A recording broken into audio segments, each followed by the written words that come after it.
What is up, everybody out there in podcast land?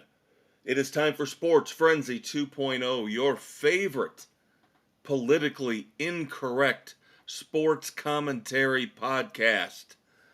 I am the Maestro, Kevin Crane, my compatriot, my brother from another mother, the conquistador, Dave Height, not with us this week. He is under the weather. I think he's pushed himself too far because last night we were out late, Grand Rapids, Michigan. Unbelievable show from Collective Soul. Of course, I will talk more about that on our world famous, also politically incorrect weekend edition dropping this Saturday morning, August the 10th. But yeah, he's pushed himself a little bit too hard. So he needs a week off, and then we've still got a ton more concerts coming up through the rest of August, so he needs to get better. But you still got me. So without Dave, this should be relatively quick, but it won't be painless, because you know there's going to be a lot of screaming and yelling from me, the Maestro, Kevin Crane. Episode 31 here of 2024. Our fourth season. Taping here on August the 7th. This will drop early Thursday morning, August the 8th.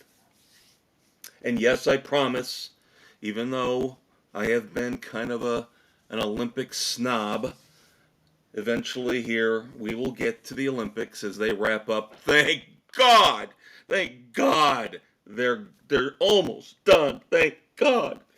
We get NASCAR back this weekend, but I will give some props to two wonderful, fantastic female athletes. No, not that boxer. We'll talk a little bit about that, but that's an area I am very uncomfortable getting into because there's all sorts of science involved, and it's a situation where you say you're on one side and you could be right, but you could be wrong. And you say you're on the other side and you could be right, but you could be wrong. And I know Dave brought it up briefly last week, and that's kind of why I stayed away from it. So again, I don't know how much I'm going to really talk about that whole boxing controversy with the women. Maybe next week with Dave back. Once we know who's won the gold medals, then when we're more informed about the outcome of the Olympics, number one, and then maybe another week we'll have more of a perspective, more information that comes through about the two boxing contenders on the women's side of things that are causing all sorts of issues. But I digress. Like I said, more Olympics later.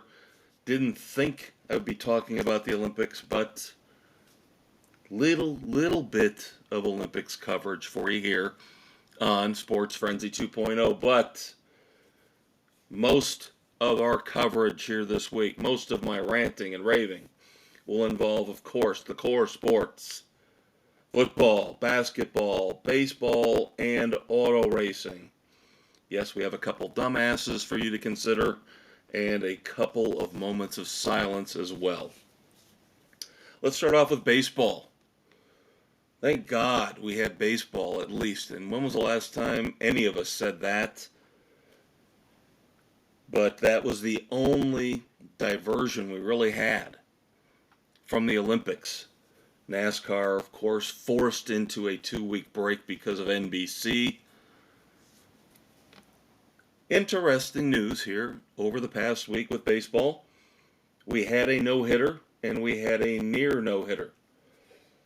We go back to August the 2nd, and he was miserable. One of Scott Boris's clients who signed late in 2024 as the season was getting ready to commence. Of course, as a pitcher, he had to take some time, get supposedly quote-unquote up to speed, and he was miserable. He did not get up to speed. Now, this is the problem with Scott Boras. He's done this now multiple years where he keeps his players from signing reasonable contracts, trying to max out bleed every last cent, every last dime, every last nickel from these teams. And it's at the detriment of the players. Look at Jordan Montgomery. Look at Cody Bellinger. Now, the pitcher we're talking about here with the no-hitter on August the 2nd is, of course, one of my least favorite athletes, especially when we go back to his stupid coronavirus rant. I won't get no Rona. Sounding like he had the brain cells of a mentally challenged rat. He kind of looks like one, too. But that is Blake Snell for you. And somehow he and his agent Scott Boras are going to turn this situation into tons of money for him. I just know it. I just know it. Even though he was, again, awful in the first half of the season. And I know because I decided to gamble on him late in my fantasy baseball draft. I held on to him, so now it's paying dividends because ever since he came back from the All-Star break, he has been the best pitcher in Major League Baseball. And he, yes, threw a no-hitter against the Cincinnati Reds. The Giants won 3-0. But keep this in mind. This is fool's gold, okay, kids? Fool's gold. So Blake Snell throws a no-hitter, and of course he's going to use that in negotiations in the offseason. He's probably not going to take the option with the Giants next year, as all Boras clients have this option for the second season and beyond. And I know because I'm a Cubs fan, so I know Cody Bellinger's got an option. And right now, the way things are going with him, he's probably going to have to take it to get $30 million next year because he's been on the IL twice. He's not putting up tremendous numbers. It could go either way. Boras could talk him out of it and put him on the open market again. And I would say, see ya. We'll take that $30 million and put it towards one Juan Soto. I know, pipe dream. I'm a Cubs fan. Again, we live on pipe dreams. But the fool's gold with Blake Snell is that, yes, he threw a no-hitter. Do you realize that was his first complete game in his entire Major League Baseball career? And this guy's won the Cy Young Award in the American League and in the National League. And he's never thrown a complete game until August the 2nd of 2024 when he threw a no-hitter.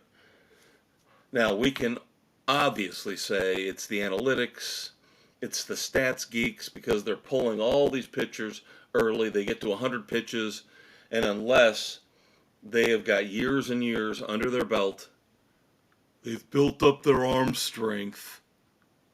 Because, of course, we see it with Pittsburgh's Paul Skeens. They won't let him go over 100 pitches. Doesn't matter if he's throwing a no-hitter, a one-hitter, he's out. Because they're trying to preserve his young arm. So they finally figured out maybe Blake Snell, he's been in the league long enough where he can actually throw a complete game since he's got a no-hitter going. So, yay! Congratulations to Blake Snell. Congratulations to the Giants. I really hope this doesn't turn into a windfall for him and Scott Boras, because I hate both of them with a passion.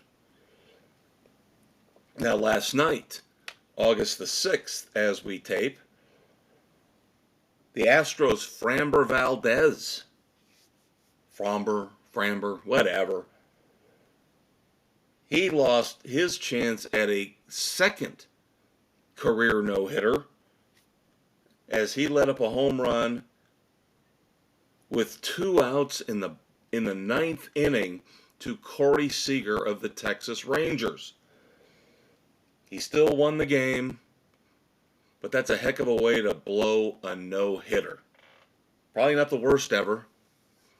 I'm sure there's somebody in the past who had a no-hitter, but their team hadn't put up any runs, and they let up a home run like this, and it cost them the game. At least the Astros won this game. But Framber Valdez, again, came within 1 out last night of getting his second career no-hitter. Now, in terms of injuries in baseball, stop me if you've heard this one before. Confirming what Dave and I talked about last week, another meniscus tear for Mike Trout. So he's obviously done for the year. And this is going to be one of those situations where years down the road, I will adamantly fight against the idiots in the media, the Jeff Passons of the world, and the like, their ilk, who want to talk about Mike Trout was one of the greatest players of all time. No, he wasn't. You know why? Because you have to play in order to be considered a great player. And Mike Trout, through no fault of his own, he's a China doll. When he played, yes, he was phenomenal. But look at the fact that, number one, he didn't play all that much due to constantly being injured. And number two, he wasn't a winner. He wasn't a leader. He never led the Angels to any level of success. Now, a guy who is headed to the Hall of Fame someday, but over the last 3 years or so, let's say, has really, really tarnished his legacy is one Max Scherzer. Now, he was great early on in his career with the Detroit Tigers, and then, of course, won a World Series with the Washington Nationals. But then, when he became trade bait all the time, later on in his career, starting off with the Dodgers. Remember with the Dodgers, when they picked him up, and he said, at one point, big game, I can't pitch, my arm is tired. And ever since then, Max Scherzer has just been cashing checks for doing nothing. And it's a shame because I like the guy a lot. I really do.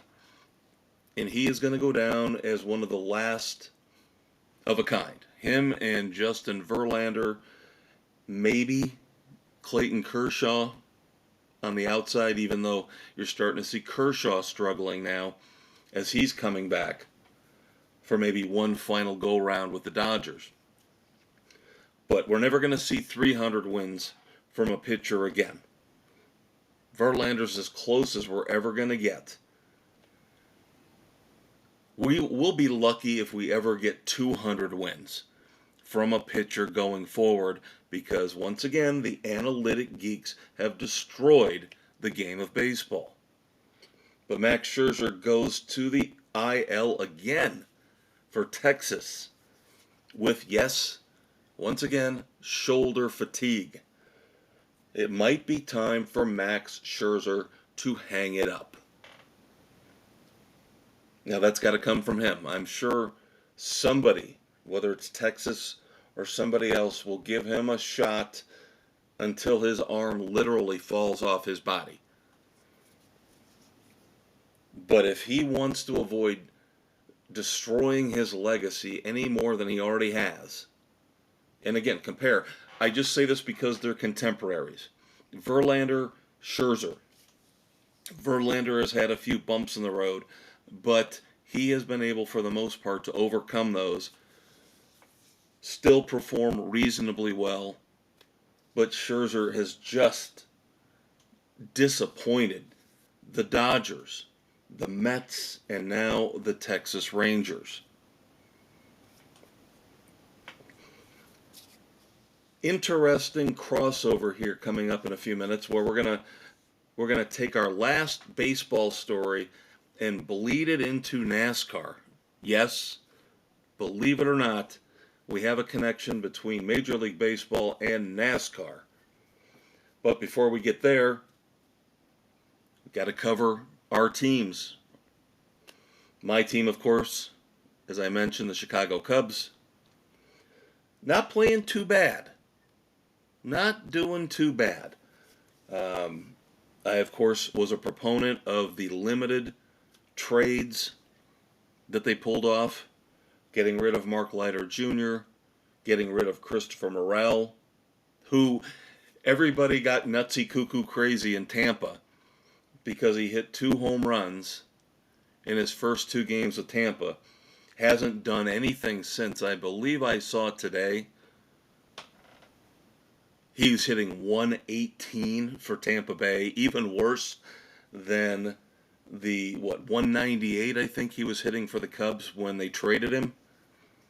He can't hit an off-speed pitch. He can't hit a curveball. That's why they got rid of him. That's why the Cubs got rid of him.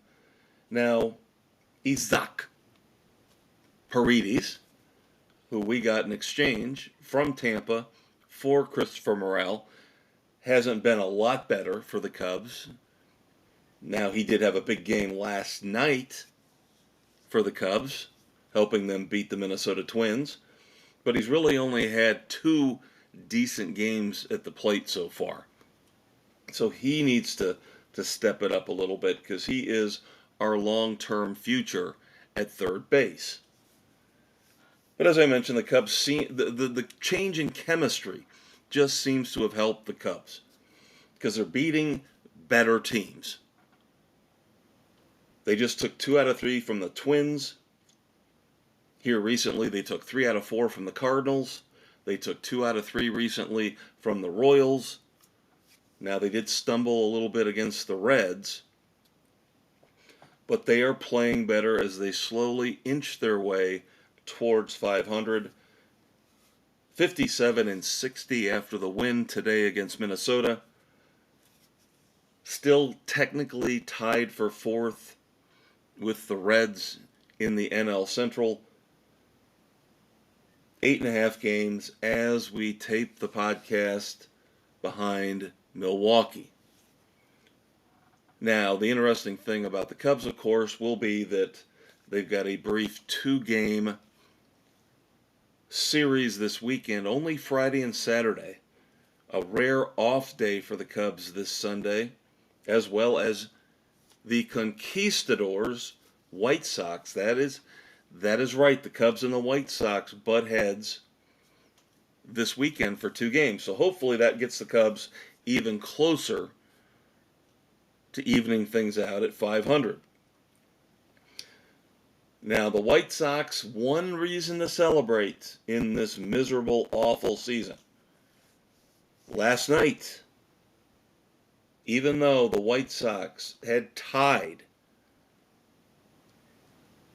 for the longest losing streak in American League history, as they had lost their 21st consecutive game on Monday, which of course would have been August the 5th. Last night, August the 6th, they did beat the Oakland A's.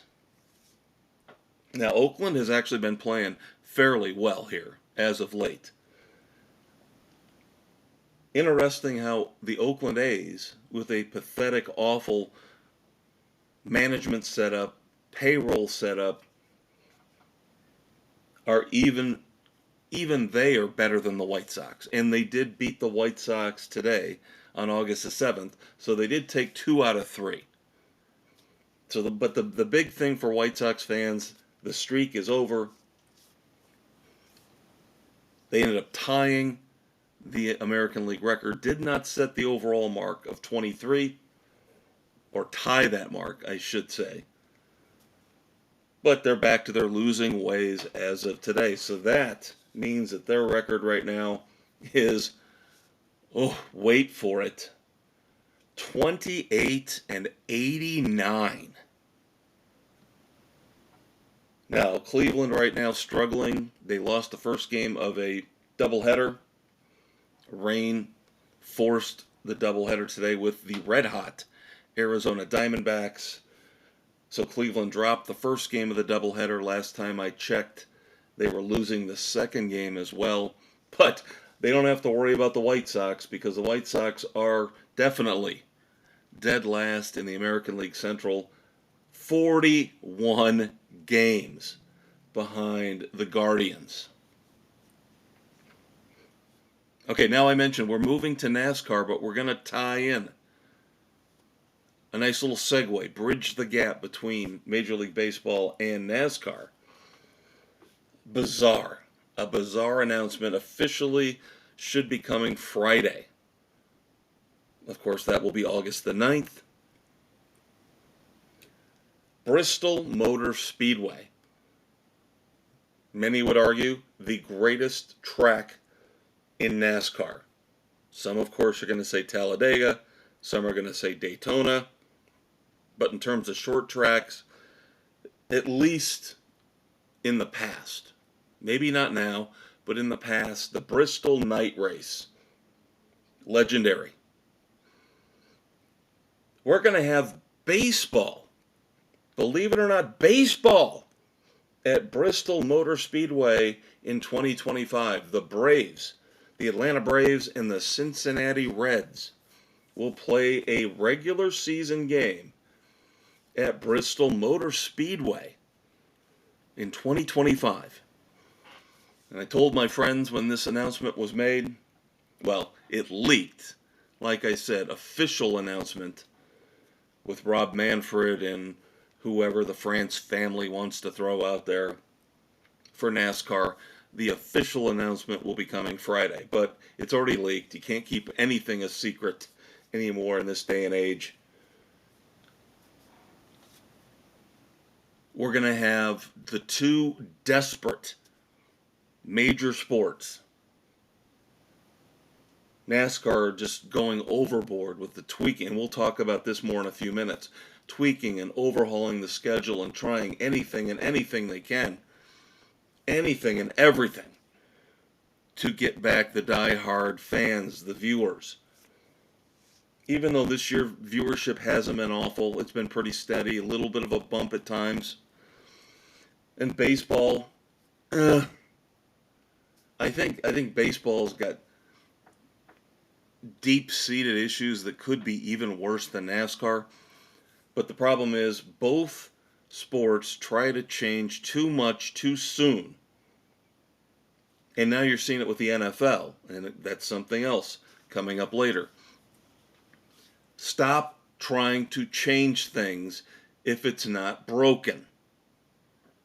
Try to market the game better. Don't change the game thinking you're going to, we're going to bring in younger people. I'm telling you right now, nothing you do is going to bring in younger people. What you need to do, if you're baseball or you're NASCAR, get your older fans back in and have them expose their kids, their grandkids to these sports. But you've alienated the older fans. Now, baseball has done some interesting things. Of course, the pitch clock, for the most part, I think everybody loves the pitch clock.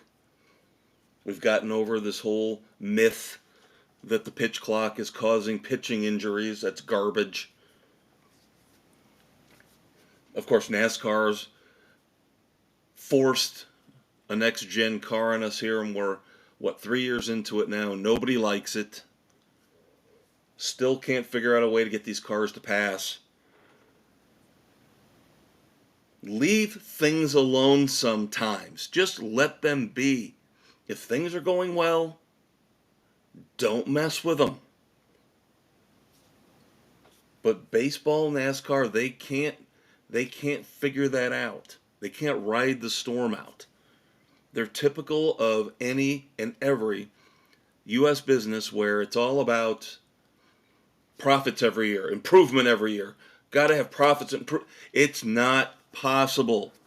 At some point, you're going to have to ride out a flattened line for a couple years where viewership stays stagnant.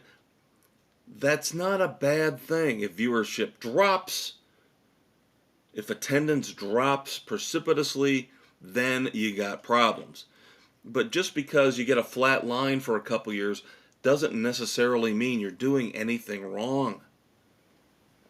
And I still think, I know many people hate Roger Goodell. I still think Rob Manfred is the worst commissioner by far in the four major sports. I don't like Adam Silver, but Rob Manfred is by far the worst. With the debacle going on the south side of Chicago, they still haven't figured out what they're going to do with the A's. They haven't got the Las Vegas stadium situation squirreled away yet and figured out completely. They haven't got the I's dotted, the T's crossed. It's pathetic. So now we move on to NASCAR. Of course, as I just said, another sport that doesn't understand that sometimes alienating your older fan base is disastrous. And that's what they've been doing systematically over the last 10 to 15 years. I don't know how NASCAR fans are going to feel about a baseball game in Bristol. I don't think it affects them really one way or the other. But there are some other things here as we end our 2 off weeks and get back into racing. And yes, we will have picks this week. The Cookout 400, Richmond, in just a few minutes. Here's a perfect example of what I've been ranting about for the last few minutes. Now, we know the Clash. It used to be the Busch Clash. I believe, if my addled old brain isn't entirely gone, that the Busch Clash used to be at Daytona. Year in, year out. And then, of course, they got cute. And they decided, let's move the Clash around. And then, of course, we know the last few years they've had it at the LA Coliseum, and it's just looked stupid and terrible. The track is too small. Well, now, what's the solution? Hey, sane old addled minds might say, why don't you move it back to Daytona? And then that's another problem, of course, because everybody in NASCAR is scared to death because the NFL, if they go to an 18-game schedule, what are we going to do with the Daytona 500? You move it. Okay? You can't deal with the big boys, okay? I've been complaining about how NASCAR has let NBC bully them with this whole debacle about the Olympics. Baseball went on. Baseball carried on. But because you made a deal with the devil, a.k.a. NBC, you were forced to take 2 weeks off, losing any kind of viewership momentum you had. But I digress. So yes, again, the Clash. What do we do with the Clash? Should we just leave it alone? Should we go back and do it the old way? No. Let's follow the NFL model. The one of the few things that the NFL has done wrong. Ignoring the American fan to try to expand overseas. Now rumors are that NASCAR might actually hold the 2026 Clash, not 2025, but 2026 in Brazil. Now, NASCAR, rumors have been floating for years. They're not exactly cash rich. Let's go with that. They don't have a lot of money to burn. Can you imagine how much it will cost to not only set up a track, unless they run on Interlagos something that's already set. But if they have to build a track like they did at the LA Coliseum, and then figure out ways to transport cars, crews, haulers, all that to Brazil, my God, can you imagine the expense? Just reinforcing my point. that with this newly announced connection between Major League Baseball and NASCAR, that neither organization, neither sports entity seems to really know what they're doing. Throw a stupid idea, throw money at the problem, and it'll go away. We'll get our ratings back, we'll get our fans back. It's not how it works. NFL, they're lucky, they're bulletproof. They could put a game in, I don't know, the deepest, darkest depths of the rainforest in South America, and they would still get 30 million viewers. They're bulletproof right now, but they're pushing it. They're really pushing it. NASCAR, Major League Baseball don't have any room for error. Now we're getting a familiar face coming back later on this year at Watkins Glen, which of course for this year, and it looks like this year only, will be in the playoffs. Juan Pablo Montoya is going to come back and race one time in the Cup Series at, of course, Watkins Glen, because you could definitely consider him a road course ringer. September the 15th, he will be running, I think that's going to be the third car for 2311 Racing. Of course, that's Michael Jordan and Denny Hamlin. Now, the Charlotte Roval is still in the playoffs, the final 10 races, and they're coming up real quick, kids.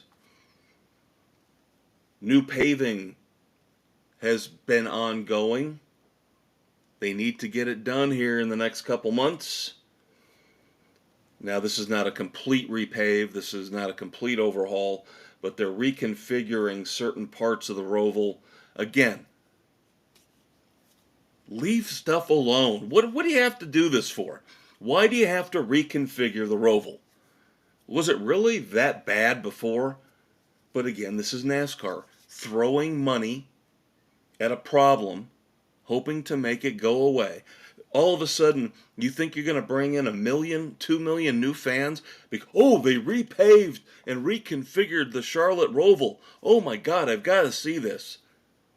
No. That's what I don't understand about this mindset. But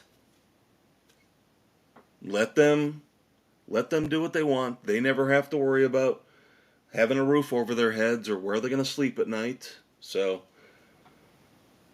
the geniuses that run it, let them do what they want. And we'll see just how many millions of fans they bring in. All right. Back to racing. Race 23 of the 2024 Cup season. This Sunday, August the 11th, 2024, the Cookout 400 from Richmond Raceway. This was a pretty easy pick for me and for a bunch of other people on our panel of 8. And I have all our picks in. God help me. I love these people. They finally came through for me, even though we usually tape the podcast a few hours before picks are due for NASCAR. Everybody, even though half the panel says they hate NASCAR, seems like that 2-week layoff played in my favor because I got everybody's picks in early without a lot of prompting. But the overwhelming favorite, as you would expect if you know anything about NASCAR, for Richmond is Denny Hamlin.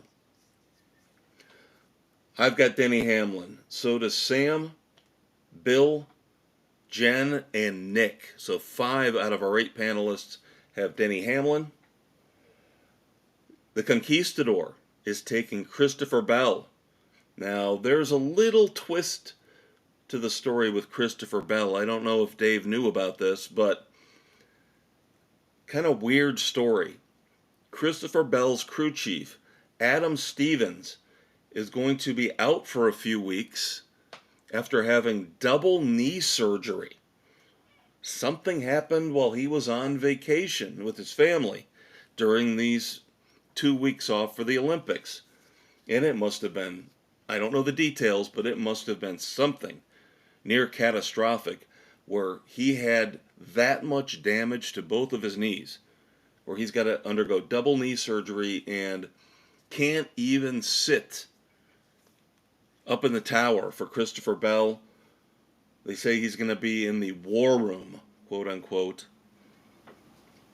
for Joe Gibbs Racing to try to help out, but he won't even be able to make it out to the tower on track for a couple weeks with these knee issues. Will it impact Christopher Bell? I don't know. A lot of this stuff tends to get really, really overblown. The car chief will come in and fit right in for the crew chief. I honestly don't think it's going to have that much of an impact on Christopher Bell. So, there you go. Doug is taking William Byron, and Aaron is taking Kyle Busch. Why would you take Kyle Busch with the year he is having? Oh, Aaron. And Aaron's usually really good with his picks, whether it's NASCAR, baseball, football.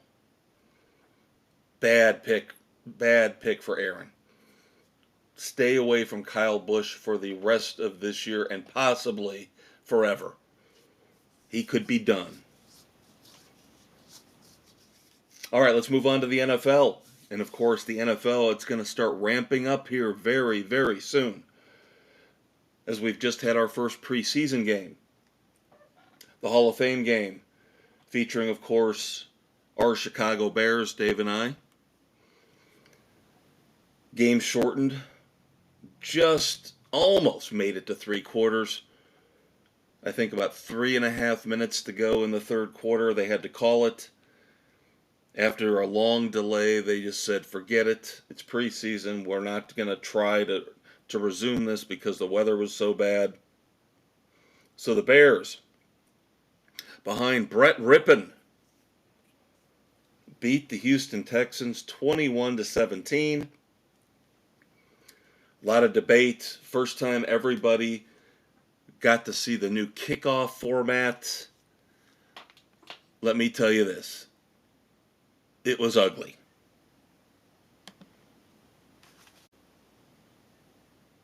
And I know it's early. It's only one game. And I watched about a quarter and a half of the Hall of Fame game. But like most people, the main attraction for me, I knew Caleb Williams wasn't playing, so what's the point? But the main attraction was seeing this new kickoff format. I know it's one game. I know it's not even one full game. It looks horrendous. It looks awful. It looks terrible. I know there's a few people out there that say, give it some time. It'll get better. But most people that I have heard, the pundits, the media, agree with me that it's terrible. It's awful. And a lot of the same people who agree with me about criticizing the new kickoff format bring up a fantastic point. I'm not taking credit for this. Like I said, I've heard this the past week all throughout sports media. The hypocrisy of the NFL when it comes to player safety. As they claim, for years and years now, they've been trying to protect players from injuries on kickoffs. Yet they're more than happy to talk about extending the regular season to 18 games. They're more than happy to talk about when they want to, not right now, expanding the playoffs, more teams. They're hypocrites. They are absolutely hypocrites. Roger Goodell is a hypocrite. He doesn't care about player safety. And just like I mentioned earlier with baseball and with NASCAR, you're tweaking things too much. You're messing around with things too much. Football is brutal. Football is a contact sport, and you're trying to take that part of the game out of it. The essence. You're trying to take the essence of the game out of the kickoff. Let it go. Stop it. Roger, go back to the old ways and just let the kickoffs be. Players are going to get injured. You have had how many people, again, another preseason where you have minimized workouts and practices, and you've babied these players, and you've still got a ton of injuries where some of these players, let's rattle them off. I was going to do this later, but let's do it now. Puka Nacua, rookie phenom last year, wide receiver for the Rams, knee issues. He probably will not play or practice, but they say he'll be ready for week 1. Justin Herbert, star quarterback. Big payment, big payday, one of the top paid quarterbacks in the NFL in history. Has got a plantar fascia injury. Those are nagging. Those don't go away easy. He is in a walking boot. They're saying for 2 weeks, most of us who listen to, again, the NFL press, we're hearing there is no way that is a 2-week injury. He will be lucky to be ready for week 1. So there you go, just a few of the injuries out there already from big name players.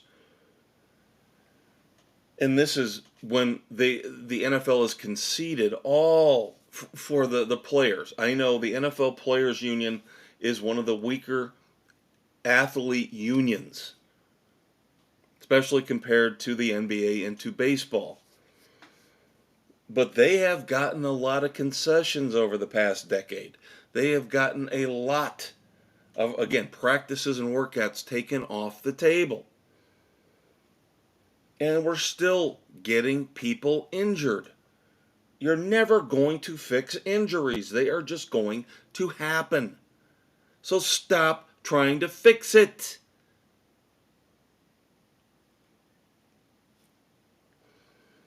Of course, a couple more things when it comes to the Bears before we move on to a few other NFL headlines.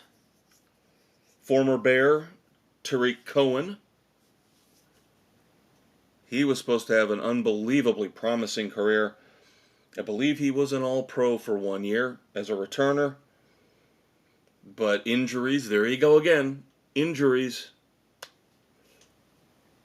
kept him from really advancing his career to that next level. He was going to make a comeback attempt with the Jets, but he says it's a no-go. He's pulled the plug on it. So Tarik Cohen, briefly a Bears superstar, is retiring. And then some bizarre headlines again. This has been a unbelievably weird offseason for the Kansas City Chiefs. Now, of course, getting ready to be the two-time defending Super Bowl champions. Now, one of these stories is just ridiculous. Because in the world we live in, of course, you can't say what you want. Even though we're supposed to have free speech, you can't say what you want unless one side of the political spectrum agrees with it. If they don't, they will vilify you, they will castrate you, they will crucify you, and I'm not overstating it. If they don't agree, because they own the media, they don't agree with your viewpoint, they will destroy you. And that's what happened, of course, to Harrison Butker, kicker for the Kansas City Chiefs. Could he have said what he said at that commencement a few months back a little bit better? Yes. Yes, he could have. But in this sick, awful world we live in, there is no room for error. There is no margin for error. There is no forgiveness, again, unless you're of a certain political persuasion. Well, now, we thought everything had died down. I guess the Chiefs did as well. Had died down enough where the Chiefs said, all right, we've been trying to get our roster firmed up, locking up some players, bringing in some new guys, and I'm sure eventually they're going to rework Patrick Mahomes' deal, because there's no way he shouldn't be one of the top 5 paid quarterbacks in the NFL. But Harrison Butker is one of the top kickers. Now, I would say Justin Tucker's number 1, but Butker's got to be top 3 or 4. So the Chiefs, they see it that way as well. They give Butker a 4-year, $25.6 million extension, an average annual value of $6.4 million, which now makes him the top paid kicker in the NFL. And of course, you've got idiots like Trey Wingo out in the media, ripping the Chiefs, ripping Butker. Oh, I can't understand why you would pay this guy this. Basically insinuating, because of how he feels and because of his viewpoints and his religion, we should just banish him from the league. We should just get rid of him and banish him from the league forever. Right, Trey? Idiot. There's a reason why you're not on ESPN anymore. And God help me, ESPN would be the one place that your viewpoints would be welcome. But then on a more serious note, an Illinois man was arrested at Arrowhead Stadium. I believe it was just before a Morgan Wallen concert, because he had posted online threats to kill 2 Kansas City Chiefs players who were going to be at the show, at the Morgan Wallen concert. Now, I do believe 3 Chiefs were on stage with Morgan Wallen after the arrest had been made and they got rid of this nut job. But 2 of the 3 Chiefs players who were on stage, the 2 biggest Chiefs stars, Patrick Mahomes and Travis Kelce. So that's scary. And then, of course, today news broke about a terrorist threat overseas at a Taylor Swift concert. She had to cancel, I believe, 3 shows in Vienna. So this is a bad world we live in. And I'm telling you, the one solution, the one thing we have got to do beyond coming together and stopping the hatred, is we have got to take these criminals, these terrorists, and lock them away. Stop with the namby-pamby, slap on the wrist stuff. We just saw this, a week ago, where they were going to let the convicted terrorists masterminded 9/11, sentenced to death. And then there was a secret deal that came out where they were, if they plead guilty, we're going to let them just serve life in prison. My God, how insensitive and disgusting is that for the families of the victims of 9/11? And now we've got threats like this. Football players being threatened at country music concerts, threats at Taylor Swift concerts from ISIS. It is scary and disgusting. And we need a strong leader from the top and then more on the way down, all through the ranks, to stop criminals, terrorists, get them off the streets. I don't care how cruel it sounds. Due process is fine. God knows in our legal system there's definitely due process, and it works really well for celebrities and rich people. But we have got to get these terrorists and these hardened, devious criminals off the streets and not give them no parole, no bail, slap on the wrist sentences. Oh, they won't do it again. Give me a break. Let's ask Patrick Mahomes and Taylor Swift and Travis Kelce how they feel now after what happened this past week. All right. A little bit of news for my secondary team as well as Dave's secondary team. Yes, we are Bears fans. And by the way, I know we've said this many times in the past, but the actual Hall of Fame enshrinement was this past weekend, and thank God that Steve McMichael, even in as bad a shape as he is in, thank God he was able to be cognizant and conscious remotely for his enshrinement. I won't say something mean about his wife. Like I said, I watched a little bit of the Hall of Fame game when they introduced everybody and interviewed them throughout the night.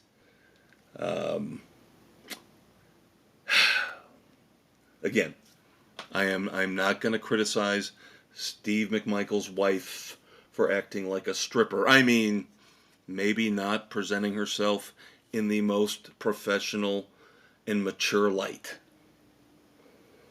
But still glad to see Mongo able to, in some way, shape, or form, accept his induction, his enshrinement into the Hall of Fame. Now, Dave also roots for the Dolphins. And I know he's not here, he's sick, he's under the weather, but I would love to hear his reaction to the Dolphins reworking Tyreek Hill's contract. Now, this is kind of going back to what we talked about last week, where I was talking about, maybe this is 2 weeks ago. I think this was 2 weeks ago when I brought this up with Matthew Stafford and Amari Cooper. But I would like to see more of this, what we saw with Tyreek Hill. Now, I am of the mindset that even though he was just ranked number one among all players by his peers, I don't buy that. I don't believe it. Obviously, a top 3, top 4 receiver in the league, but Father Time is going to catch up with him very, very soon. But I like the fact that the Dolphins did not add on any more years to Tyreek Hill's deal. They basically guaranteed more money. Tyreek Hill now, on his current deal, is going to be making $90 million through the 2026-27 season. $65 million of that is guaranteed. And that's kind of what happened with Matthew Stafford a few weeks ago and Amari Cooper. Some of these older players, these teams have got to put their foot down and say, listen, you're still healthy as of right now. We get it, we understand it, so we'll be more than happy to give you more guaranteed money for this season and maybe some for the following season. But there's no way we're tacking on more years when you're in your 30s, your 40s, or I shouldn't say 40s unless you're Aaron Rodgers, but if you're in your 30s, you get what I'm saying, right? All right, so good for Tyreek Hill. I'm going to say it again. Father Time is going to catch up with him real soon. He is not going to have the speed of a cheetah for too much longer. I don't know if I agree with what the Dolphins are doing. I'll leave that to Dave. It's his team. Just they paid a lot of money for Tua. Now they're paying a lot of money for Tyreek Hill. A lot of money for Waddle. And he's a China doll. He's always hurt. So I don't think the Dolphins, as currently constructed, are a Super Bowl caliber team. I would be shocked if they could win a playoff game unless they get a really favorable matchup. All right, now my team outside the Bears is the Tampa Bay Buccaneers.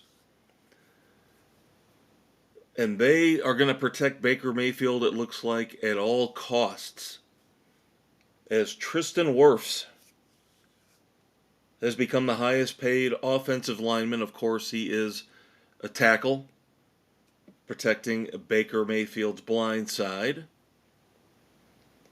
He's the highest paid offensive lineman now in NFL history, as he got a 5-year, $140.63 million extension, $88.24 million guaranteed. That is an average annual value of $28.1 million. I'll say the same thing about the Buccaneers I just said about the Dolphins. I don't see how, as they're currently constructed, the Buccaneers are winning playoff games, let alone getting back to the Super Bowl. Baker Mayfield, I just knew they were going to re-sign him. Baker Mayfield is fine. He's nice. He's a competent quarterback. To me, given all the other talent on that team, he is the weak link. You got Mike Evans. You got Godwin. You got a solid, not spectacular, but a solid defense. I just still, even after a good year in winning the division last year with Baker Mayfield, I just don't trust him. All right, we've got a little bit of college football news, and unfortunately, it's not very good. Michigan. Yes, that Michigan, defending national champions. Michigan, the Michigan Wolverines. Still in trouble with the NCAA. Word has come down over the past few days that their current head coach, Sharon Moore, could be susceptible to NCAA sanctions. Nothing yet. But they did bring the hammer down on their former head coach. Of course, the man who led them to said national championship. That would be, of course, Jim Harbaugh. Jim Harbaugh, who is now with the Los Angeles Chargers, has been hit with the devastating show cause penalty, which basically means he is persona non grata for quite a while here in the NCAA. It basically means he cannot take a job for the next 4 years. It's a 4-year show cause penalty going through 2024 through 2028. Does this really penalize him all that much? Is he really going to jump ship from the Chargers in the next year or two and want to come back to college football? If he ever does come back, it's going to be well outside of this 4-year window. And of course, show cause basically means anybody who would hire him is going to have to suffer through their own set of penalties for bringing Harbaugh on board. And here's the thing, I like Jim Harbaugh a lot. Maybe he's snowed me. Maybe he's fooled me. I kind of believe him when he says, I know nothing about these infractions. Do I think he's done anything over the line more so than Nick Saban did, or Les Miles back when he was with LSU, or Kirby Smart right now at Georgia? No, I don't really think so. I don't want to say it's selective persecution, but something about it just seems odd. Now here locally, it's time to start talking about college football. Of course, our Sports Frenzy studios are in northern Indiana. So Notre Dame, not for me, but for a lot of other people, including the Conquistador, big news. Good news and then bad news. The good news is, in the preseason coaches poll, Notre Dame is ranked number 7. Very good showing for the Fighting Irish. Of course, the preseason coaches poll usually not held in as high of regard as the AP poll. But Georgia, preseason number 1, Ohio State 2, Oregon 3 in the preseason coaches poll. Now the bad for Notre Dame, left tackle Charles Jagasa, and I'm hoping I didn't butcher that name. Torn pectoral. He is out for the season. And of course, left tackle, extremely important. So Notre Dame is going to have to scramble. I know Dave told me this a couple days ago when the news broke. He said, next man up. Let's hope there is a young kid, hungry young man on that roster who's willing to fill in and take over one of the most important roles on the team. Now for me, I am a Miami Hurricanes fan, of course. The U. And I'm still waiting. It's been basically 20 years plus since the U has really been relevant. And they have tried different coaches, different philosophies in terms of quarterbacks. They've tried the option, the running quarterback. They've tried the pocket passer. We'll see what happens with them this year. They've been recruiting unbelievably well. Mario Cristobal has been doing a great job with recruiting. Now the question is, can he coach them up? Can he take them to the highest level? The coaches poll says they shouldn't be too bad. Preseason number 19 in the coaches poll. All right, let's move on to the NBA. Again, the NBA, I still don't get it. With the big money contracts, the media contracts, and it seems like, even though they said they're going to take it to court, it seems like TNT, and of course that is Warner Brothers and Discovery, who are in awful dire straits financially right now. They say they're going to sue. They feel like they matched the Amazon part of this new NBA media rights deal. But I haven't heard anything other than it's pretty much a foregone conclusion they're not going to get what they want out of this. It's going to be Amazon. But the interesting thing to come out of all this here over the last day or two is that Charles Barkley, remember, Chuck said, well, if TNT is losing basketball, then I'm retiring. TNT's got one more year, and then they fade off into that good night, and Amazon takes over. They're part of the contract, kind of, sort of. But Charles Barkley now says he is backing away from his declaration that he was going to retire. He says he's going to stay with TNT, which I find very convenient, note sarcasm, because he's 2 years into a 10-year deal with TNT. Is he going to give up all that money? It's not his fault. It's not his fault that the TNT could end up losing the NBA. They signed him to the contract.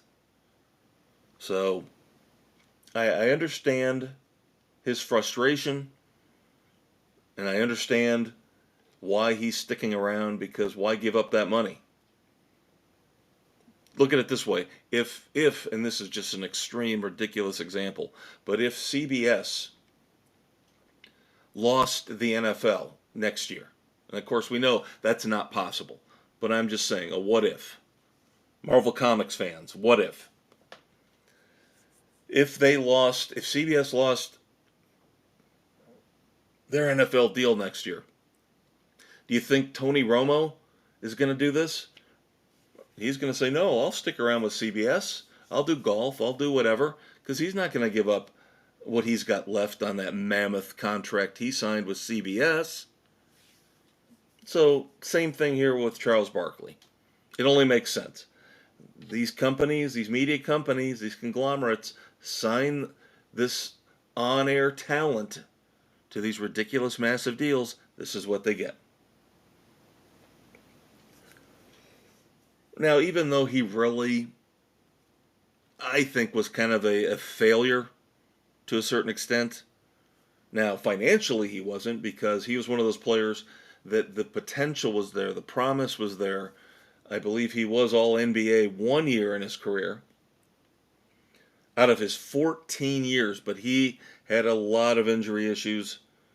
Gordon Hayward has retired from the NBA after 14 seasons. Of course, he played with Boston, Charlotte, Utah, and then briefly here at the end of his career with the Oklahoma City Thunder. And here's a parallel. Our last little NBA tidbit for you. Another guy who could be looked at similar in terms of career trajectory to Gordon Hayward, and that would be Lauri Markkanen of the Utah Jazz. Lauri Markkanen just reworked the last year of his deal, so he signs a new 5-year contract with the Jazz for $238 million. And this is, again, the crazy money with the NBA. And maybe it's my problem. Maybe I'm biased. Maybe it's my fault. Because I don't know anybody in my life who watches the NBA that much, including myself. I rarely, if ever, in season, in the playoffs, will turn on an NBA game. Maybe in the finals, if it's a good matchup, kind of like what I do with hockey. So, but the difference is, where I have the same viewing habits, the same taste as with hockey as I do with the NBA, the NBA media rights deals are just through the roof and ridiculous, and now we're seeing a guy like Lauri Markkanen getting almost $240 million on a 5-year contract. I mean, it's insane. Now, I know the appeal of the NBA overseas, blood money. Oh, did I say that out loud? I'm sorry. From China, from Saudi Arabia, where every other sport, golf, of course, with Live Golf, gets ripped apart by hypocrites like Rory McIlroy. But the NBA, they get to just do whatever they want. Quietly go on their way, taking that money from China, taking that money from Saudi Arabia, and nobody ever calls out the NBA on this. And this is the reason why they get these huge media rights deals. All right, hopefully we're done with the NBA for a while. I have a feeling we're not, but I can only hope. All right, before we move on to the Olympics, I told you we were going to talk a little bit about the Olympics. We might be really, really close to the end for Rafael Nadal. And that's a shame because, of course, over the last couple decades, we have seen 3 great tennis players facing off, going head-to-head. Of course, Roger Federer is done. It looks like now Rafael Nadal is done, as he has pulled out of the U.S. Open. This will be the 3rd major out of the 4 this year that he has not participated in. And then we've got Djokovic still around. And of course, that leads us into a little bit of our Olympic talk, as Novak Djokovic looks like he is going to emerge as among 3 legends. Again, Federer, Nadal, Djokovic.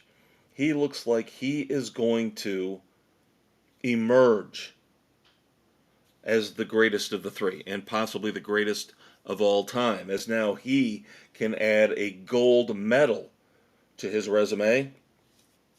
as he beat young Carlos Alcaraz, who came away with the silver medal in tennis at the Olympics. Nice segue again. See how I'm doing that this week? Awesome segues. Baseball to NASCAR, tennis to the Olympics. Olympic golf. Yes, Olympic golf. Scotty Scheffler.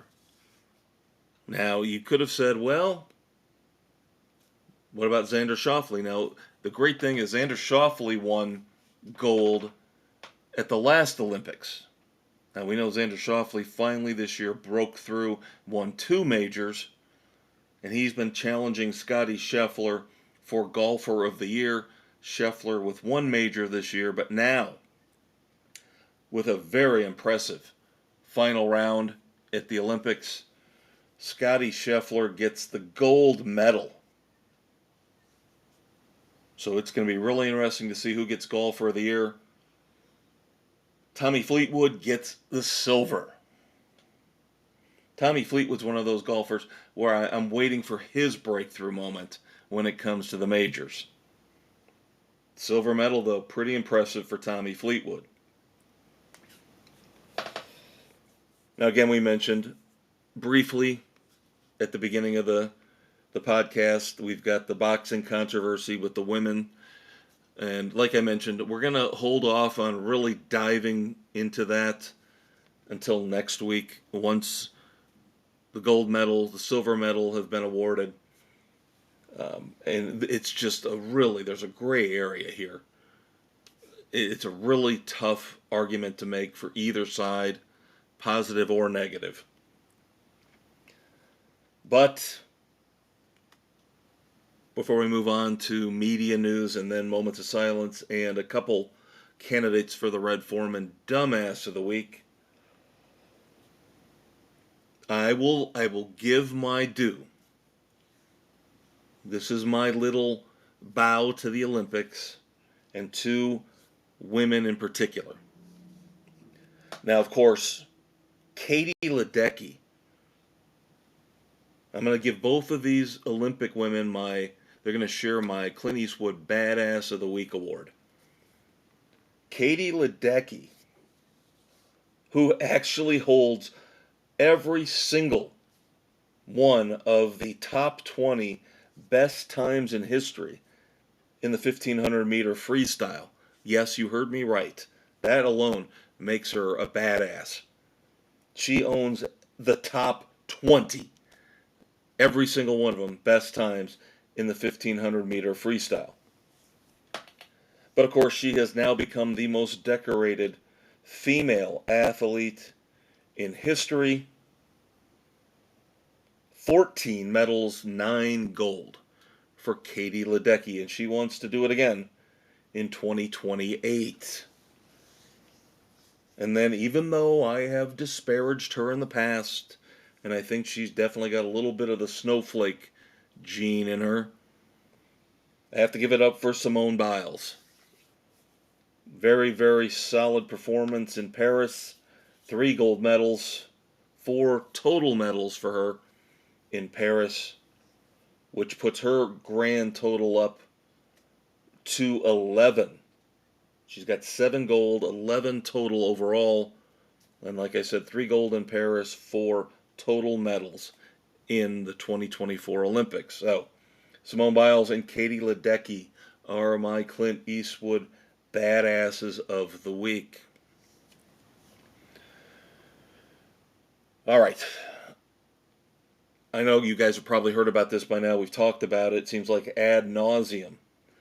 This Venue Sports deal, where you're going to get all the ESPN channels, all the Fox Sports channels, and all the Warner Brothers Discovery channels. Now, this package, Venue Sports, has taken a massive hit in value since we're looking at, we just talked about it a few minutes ago, we're looking at TNT, which is part of Warner Brothers Discovery, losing the NBA. So if they lose the NBA, that devalues this Venue Sports package. Now, they have announced the initial price for this will be $42.99 a month. To me, it's still not worth it because you're not getting CBS, you're not getting CBS Sports Network, you're not getting the NFL coverage or the golf, whatever it might be on CBS, and then you're also not getting NBC, you're not getting, the Peacock coverage of, again, some golf, and then, of course, Sunday Night Football. Now, I've heard people trying to rationalize this and saying how great of a deal $43 a month is because all you got to do is sign up for Paramount Plus, and then you get the CBS stuff, and you sign up for Peacock, and you get the NBC stuff. And that's all well and good, and you do get a few other perks and things with it when you sign up for those other two, but that shoots your cost up to basically about $60 a month, and you're still not getting other channels. Now, if you're strictly, your life is all sports and nothing else, you don't care about movies, you don't care about any kind of TV shows or streaming programming, then there you go. You're going to be happy, you're going to be fine. But let me ask you this. What about DVR? What about a DVR? Are you going to have to watch everything live, or is there going to be a DVR option with Venue Sports? And like I just said, what about if you want to watch something on AMC or FX? What about those shows and the other things outside of sports? God help me, you got to have a little bit of something outside of the sports realm. And that's where I think the logic here fails. Because I personally have YouTube TV. I love it. Yes, it's $73 a month, but I get almost all of those channels that are going to be on Venue Sports. Almost all of them. There are a few exceptions. I don't get ESPN Plus, but I also get all the other channels that I want. USA Network, AMC, Paramount, and I get a DVR that kills it. As long as I watch within 8 or 9 months, I believe it is, I can record whatever I want, sports or any other show, and it's sitting there for me. When I want to watch it, I can watch it. Can Venue Sports offer that? So I'm still skeptical about this. I don't like it. I think it's very monopolistic. We'll see how things go. And we're going to talk more about this on the weekend edition, about the rising costs of streaming services, and how a lot of people are saying, okay, great, they're coming out with a $43 a month price point for Venue Sports. How long is it going to be before they up the price on it? Because they all do it. They all do it. And then if you care, on one of those Fox Sports channels, one of the most overblown, overrated idiots in sports media, Skip Bayless, is officially done at Fox Sports as he signed off on his show, Undisputed, well, not his show anymore, on August the 2nd. And I hate Skip Bayless. Fox has got on their channels, FS1, FS2, outside of NASCAR, have got the worst commentators, either now or in the past. Colin Cowherd is an idiot. I used to like the guy when he was on ESPN. I thought he was kind of a breath of fresh air, and then I realized he is so full of bullshit. He will just throw something out there just to shock and awe people. He comes off as an absolute moron. And he's like the worst type of moron. He thinks he's smarter than everybody else when he's actually dumber than everybody else. And Skip Bayless, same thing. Skip Bayless, of course, noted Cowboys insider, thinks he's smarter than everybody else in the room, even though I'll take Cowherd over Bayless. Bayless is an absolute jackass, rude moron who knows nothing about sports. Honestly, you can lump Cowherd, Bayless and Stephen A. Smith in the same group with me. These guys somehow made their way through the ranks because they're loud, obnoxious, they're hot take artists, but they absolutely know nothing about sports. You might love Stephen A. Smith. You look at anybody who has dissected his shows and his takes. He makes so many errors, so many mistakes. But he's probably the best of the three. So no real tear to be shed for Skip Bayless leaving Fox Sports. All right, let's move on to moments of silence. First up, if you're a Cowboys fan, we just talked about Skip Bayless. I'm sure you're probably all broken up about Skip Bayless leaving Fox Sports, your beloved Cowboys talk box. Well, more serious note, former Cowboys running back, won a Super Bowl with the Cowboys, Dwayne Thomas, passed away here recently. And then I'm not going to give anybody a hard time about this one because this is confusing. And I know a lot of people in the media are getting mocked for making a mistake on this. I'm not going to pile on here because this is tricky. Okay, Billy Beane passed away. Now, there are two Billy Beanes in the world of baseball. There is Billy Beane, Beane with an E at the end, and that's the one that most of us probably know. Billy Beane was the subject of the Brad Pitt movie Moneyball. Of course, the architect of the Oakland A's, trying to figure out a way to keep that team afloat and competitive without spending the type of money that the Yankees and the Dodgers spend. And when news broke here within the last day or two that Billy Beane had passed, initially a lot of people thought it was that Billy Beane, but there is a second Billy Beane. This Billy Beane played baseball for quite a few years, didn't really knock the socks off of anybody. He was just a kind of a bench player, a role player, but he ended up joining Major League Baseball, the front office, as their vice president of, God help me, DEI. Because, of course, Billy Beane was openly gay. He was the second baseball player in history to come out of the closet. So, in that respect, the DEI part, sorry, I'm still trying to keep from throwing up in my mouth a little bit.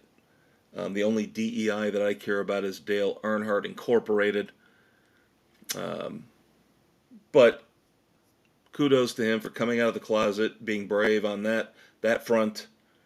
So thoughts and prayers to family and friends of Billy Beane and, of course, Dwayne Thomas.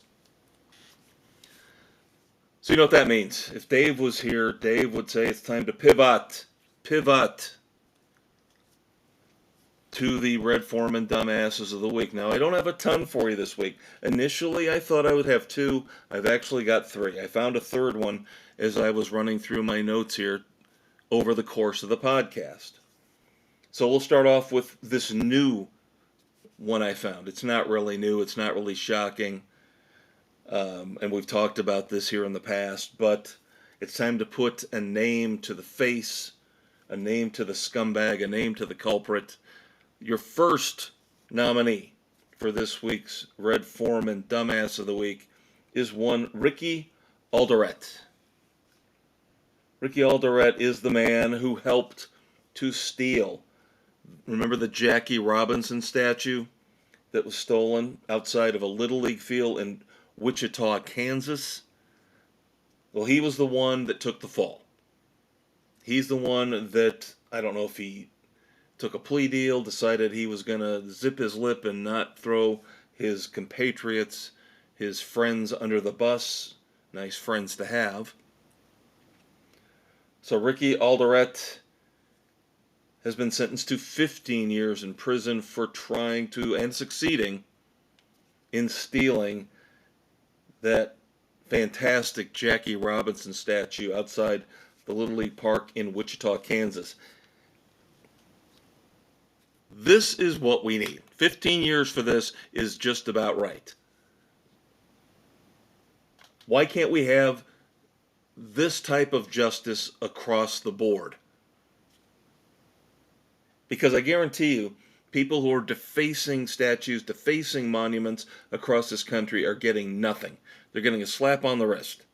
And I'm not saying because this was Jackie Robinson that this guy got an unfair sentence. He got the sentence he deserved. I think everybody else who's doing this, regardless of if it's Jackie Robinson or a national monument during a protest, you need to serve some hard jail time. We need to get things in order and get scumbags off the street and make them realize you don't get to run willy-nilly with wanton disregard throughout the streets and do whatever you want, and then you're going to get a soft judge on crime who's going to say, well, you better not do it again. No, 15 years for this guy, perfect. Let's do more of this across the board. Now, second nominee for Dumbass of the Week is ESPN's Dan Orlovsky. Now, I've never understood why everybody at ESPN is enamored with him and thinks he's the second coming of Tony Romo or Troy Aikman in terms of football analysis on TV. But that being let's set that aside.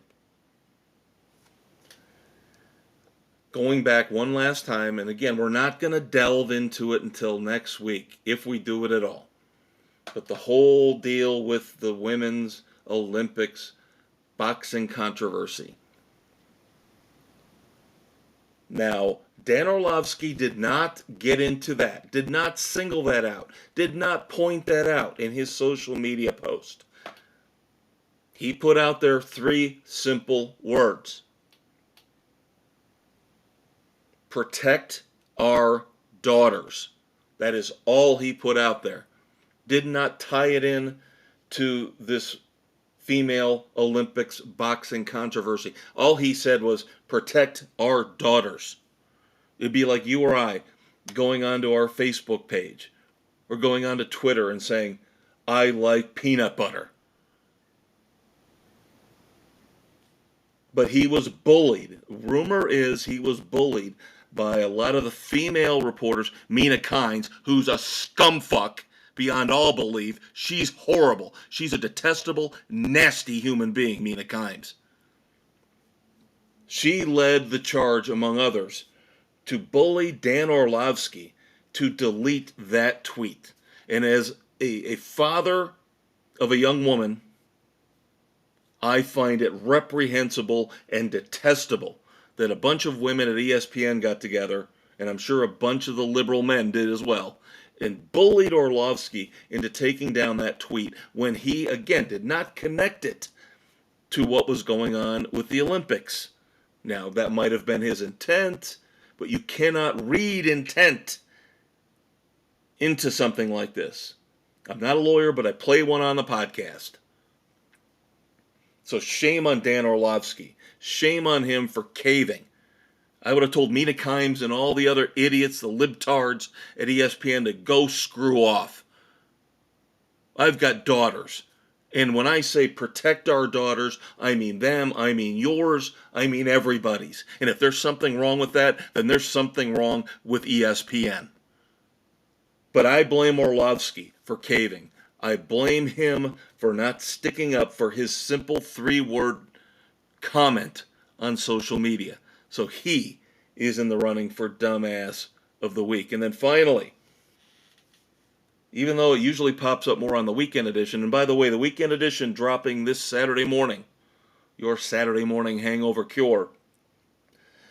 Shame that Dave's not here this week, because we're going to cover a lot. He's going to have to play big-time catch-up next week. I mean, this is one of the biggest weekend edition episodes we've ever done. We are going to review Deadpool and Wolverine. No spoilers, even though people spoiled most of it for me. I will not do that for you or to you. I will also have my review of the new Amazon animated series Batman, Caped Crusader. And then I will have a review of, I mentioned it at the beginning of the podcast, the Conquistador was there with me along with his wife, Mrs. C. We saw last night in Grand Rapids, Michigan, Collective Soul. Seventh time I have seen the awesome, ridiculously cool Collective Soul, and this could have been the best ever. Could have been the best ever. Got to see them as a headliner, so they played for about an hour and 45 minutes, and it was almost rock and roll perfection. So I'll have my review of that for you this weekend on Saturday morning, Sports Frenzy 2.0, the weekend edition. But now, finally, the third and final contestant, nominee for Dumbass of the Week. So this is something that we normally deal with more on the weekend edition. Celebrities who think they're entitled, who think they're smarter than you and I and everybody else, and I still want somebody to show me their degree in geopolitical science, in terms of like electric vehicles and climate change. Where do they get their expertise from? Where are they getting their knowledge from? Did they go to school for this? We all know they didn't. They were in drama class. They were in drama club. There are probably a few exceptions. I know. I'll admit it. I know Brian May of Queen, phenomenal guitar player for Queen, is like an astrophysicist. So he can tell me to go blow. And I'll say, yes, sir, you know more about it than I do. But George Clooney and Leonardo DiCaprio and Bette Midler, come on, go to hell. You're not smarter than the normal person, me, or my audience, or anybody out there. Just because you have a bully pulpit, it doesn't mean that you're smart and you have the right to dictate how everybody else should live their lives, who they should vote for, yada, yada, yada. So where am I going with this? Well, we're going back to the Olympics. We're going back to Paris, Paris, and Serena Williams. Now, Serena Williams, of course, no argument, greatest female tennis player of all time. Not even a debate, no dispute. She is the greatest female tennis player of all time, but she also comes off as a diva, a prima donna, and she thinks she's better than everybody else. And don't tell me she's not like that, because we all know there's evidence over the years and the decades to back it up. That's exactly how she is. She was brought up in an environment where her and her sister were told, we're going to mold you and meld you into these tennis machines. And you're both going to end up being world-class athletes. Kind of like Tiger Woods in golf.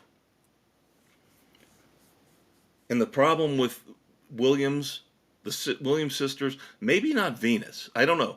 Because Venus didn't accomplish as much as Serena, maybe she's a little more humble. We don't hear about problems like I'm about to say with Serena. We don't hear about problems like this with Venus. We hear about them all the time with Tiger Woods.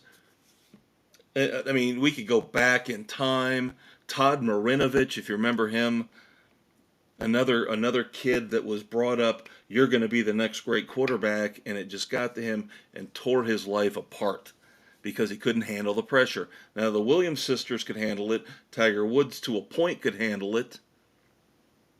But now here in Paris, Serena Williams out there for the Olympics. I believe she's commentating for NBC. Went on social media. God. Podcasting's different. Okay? Social media, the bane of our existence as human beings. Serena Williams gets on social media claiming that she was turned away from a fancy restaurant in Paris called the Peninsula. Even though she said there were a ton of empty tables, she was told, we don't have any seats for you. She was with her children. Now, I will give her a little bit of credit. From what I can tell, she did not try to turn it into a racial issue. She turned it into an I'm a superstar and you should find me a table because I'm a superstar issue, but at least she didn't turn it into a racial issue. So her and her kids were turned away from this place called the Peninsula. Let me give you a little personal story from just last night. Went into a new restaurant, never been in it before, in Grand Rapids, Michigan. Now, as I mentioned, we went to see Collective Soul. There was also, right across the street from not only the restaurant we went to, but the venue where we were going to go see Collective Soul, there is Van Andel Arena, which is a massive arena. And they were having Phish, Phish. If you're not a hippie, you might not know who they are. I could care less about them, but they're hugely popular. So we had a Phish concert, we had Collective Soul, and then when we were lucky enough, we got there just in time where we were able to sneak in to this new restaurant. And I'm not going to mention the name. I mean, they were great. I would love to give them publicity, but not in this context. So we went in, and they said, we don't have any seats for you. We can fit you in if you want to sit at the bar. And we were like, that's fine. I had two friends with me, of course, Dave and his wife. And we ended up going to the upstairs. That's where the bar is. But we noticed as we were walking, we looked into the dining room on the main floor, and then there were a lot of tables around the bar on the second floor, and they were all empty. Hey, Serena, listen to this. Same exact thing that happened to you at the Peninsula happened to me last night. All the tables were reserved, babe. Okay? Just because they're empty, they're reserved. People called in for reservations. I could have made a big stink. Hey, I run Sports Frenzy 2.0. Find me a table. No. I sat at the bar, had a great time, ate some great sushi, even though it wasn't fish. It was Spam. That's a story for another day. But had a great time, had some good beer, killed an hour and a half, 2 hours before we were able to go see Collective Soul. But there were dozens of empty tables around this place when we got there, and they told us we can only fit you in at the bar because they were all reserved. Serena, that's the way nice restaurants work. Now, of course, I bet you still think you should have been able to force your way in with your kids and get a table. But in a society, Seinfeld, George Costanza, we're living in a society, you're supposed to respect the rules. And if you didn't have a reservation and they didn't have any tables left, walk away and find somewhere else and keep your mouth shut. You entitled, pain in the ass, former tennis great. So there you go. Since Dave's not here, you guys decide. Drop me a comment on the Spotify page. Let me know. Who's the biggest of the three dumbasses I've given you this week? Dan Orlovsky of ESPN for cowering down to pressure and deleting his Protect Our Daughters tweet? Is it Serena Williams and her entitlement over in Paris, not understanding that people can actually reserve tables at a restaurant? So it might look empty, but it's not. Or the idiot Ricky Alderete, who finally is going to pay his due, pay his comeuppance for stealing that Jackie Robinson statue in Wichita, Kansas. Like I said, you guys make the decision. It's a close one for me. All three. Very, very deserving of the Red Foreman Dumbass of the Week. So I will leave it again up to you guys. And that's going to do it for Sports Frenzy 2.0 this week with the Maestro flying solo. I appreciate you guys sticking around, hanging out with me without Dave here. And this has been kind of a rough one. We're still getting used to our new recording platform, Riverside. We had some technical glitches tonight as I was taping this, so hopefully this comes through fairly clean. Let's put it this way. I am learning on the fly how to actually cut parts out of a podcast and edit. I probably should have figured this out a month or two ago when I had the chance, but here you go. This week is when we find out if I can be tech savvy enough to keep this week's Sports Frenzy podcast afloat. But otherwise, don't forget to check out the weekend edition Saturday morning. Again, your weekend hangover cure with Deadpool and Wolverine, Collective Soul, and Batman, Caped Crusader. But until then, arrivederci, sayonara. Next week, hopefully the Conquistador will be back and healthy, and we'll do it all again in 7 days, kids. Take care.